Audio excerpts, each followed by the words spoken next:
And for the two of you who've been pursuing this for a while now, this has been central to your work and your philosophy. But would it be fair to say that climate change has still not become the quote-unquote mainstream subject, that it still remains a largely academic concept for most people, and when you say that it has to be given a human face, that enough has not been done to explain to people that this is not happening in some distant land. It is happening to you as we speak to you. There is an economic impact of climate change. There's a health impact of climate change that people across the world are feeling, rich or poor, in Asia, Africa, wherever you go. And when you give that profit and loss and a very personal connect to something as obscure as climate change for some people, then you'll see the difference. Oh yeah, so most of the things that we want to do as strikers and as raising awareness is to change the culture. We are in a culture that is extractive, we are in a culture where we are too centered in ourselves and we always strive for personal success. And we want to change that narrative and say, in order to solve the climate crisis, we need to come together. And it's about collaboration rather than competition. And in order to change the culture, we need to change the narrative. And we do that through storytelling. And storytelling in a way that weaves personal stories on climate and data. Because when you tell stories with data, people are 22 times more likely to remember the data. And so we tell stories of how we've personally been impacted by the climate crisis. When I was 13 years old in my town in Mexico, my town flooded due to heavy rain. And not only that, but the water was contaminated because the river that is right there receives a lot of waste from factories. So it's about that water going into the streets, harming people's health, but also experiencing the effects of extreme weather patterns. And when I came to New York City and I saw what Sandy had done to Long Island, then it hits you that the climate crisis is a global issue that follows you and is happening everywhere. And so we do need to highlight these personal stories, with them with storytelling, in order for people to get touched in a different way and change their ways to change our culture from the bottom up and the top down. Change the culture, change the narrative. How damaging is it when leaders of countries as big as America, which should be taking leadership role on most issues globally, the president says climate change is a hoax. When there is a flash flood in Texas, people say that sometimes it rains more, it's all right.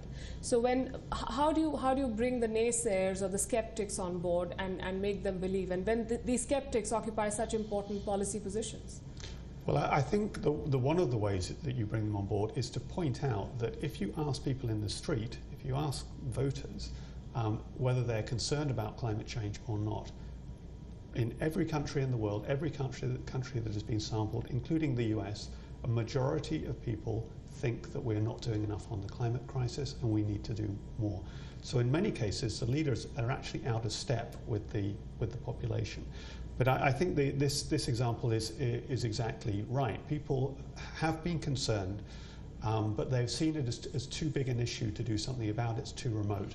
And one of I'd say the brilliant things that the climate strike has done has taken that sort of general sense of unease and said, okay, but you have to do something about it. It's not enough to sit back. And it's very clear within Europe and also within the US that the opinions are changing. That within the last year, public opinion on climate action has moved. So there is a demand now, and that is going to drive the political change. And just briefly, you mentioned the economics of this. That in fact, the narrative is sometimes, well, it costs too much to fix climate change. You think it costs too much to fix it. Think about the cost of not fixing it. If you don't fix it, basically, you run the risk of destroying civilization. The other part of this is that, in fact, the benefits of shifting to a green economy are very much larger than the costs. So at the moment, around the world, we spend hundreds of billions of dollars subsidizing the fossil fuel industry. We spend trillions, in fact, on treating the health costs of pollution. So it's not that we don't have the money, we're spending the money in the wrong way. And if you take into account the health benefits that you would get from shifting to a green economy, just from reduced air pollution, that covers the cost of fixing climate change twice over. So it's not that we don't have the money, it's not that we don't have the technology, it's that so far the political vision has not been there to think far enough ahead. and say, okay, we're going to start making decisions that are going to be the energy systems of 10 years down the line, 20 years down the line, to fix the climate crisis, but also just to have livable cities and environments. And the best way to get politicians to act is to show them potential vote banks. So I know it's unfair to put that kind of pressure on young people like you, but since you've taken leadership on this, do you believe it's time to make the climate movement a political movement for 17 and 18-year-olds like you and your friends to say that I will vote in a year or two and I will not vote for a leader who is not committed to climate action? Do you believe that it's time to transition there and put pressure where it will make the maximum difference? Definitely. We always, when we strike, we say we strike today and we vote tomorrow. When we are walking down Wall Street, we say we vote next, and we chant it and we scream it, because that is when politicians get scared. And a lot of them are giving us platforms to speak on the climate crisis because they want to be politically correct in a time where talking about climate change is a demand. And we are saying, we are a bipartisan movement. We want everybody, because everybody gets affected, and we want everybody to have a voice.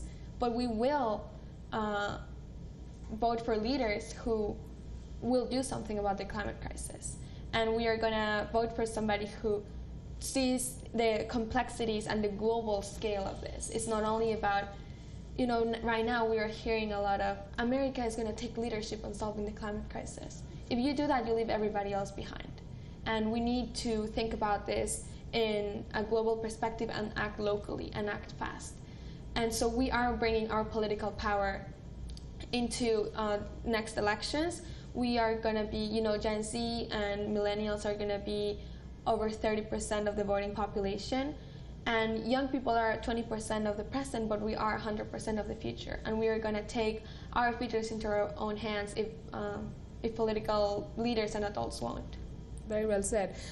There are some leaders, though, and there are some countries which are taking action, countries like the Maldives, the smaller island nations, which feel threatened and see the immediate impact of climate change. And then there are countries like India and China at a time when there is economic pressure on the global economy.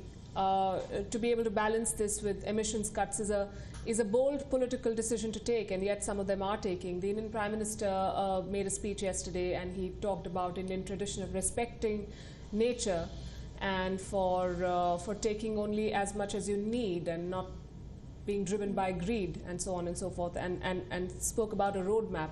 How do you see India's measures in this direction? Well, I think the fact that he was there, and the fact that he chose to speak at the climate summit and didn't try to avoid the issue, didn't try and say, well, it's the richer countries who have to fix the problem, who actually said what India is going to do, I think is critically important.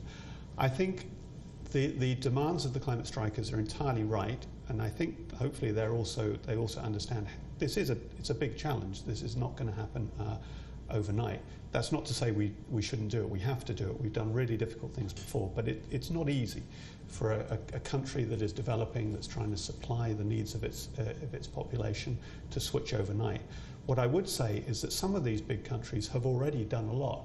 So if you look at China has had, they will claim they have already had the most polluted day in their history.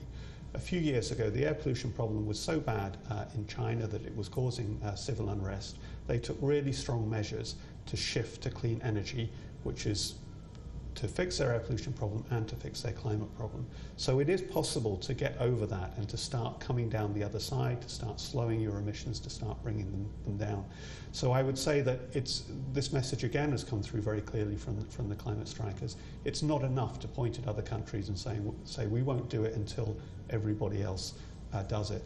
You give the example of the Maldives. Countries like the Maldives or the Pacific Island states have shown true leadership on this. But they could have sat back and said, well, we're not going to do anything because we're a tiny proportion of emissions. They haven't. They've said this is important to us, it's our survival, we will go climate neutral, and we want to show leadership to everybody else. So it's not good enough for countries to point the finger at other countries.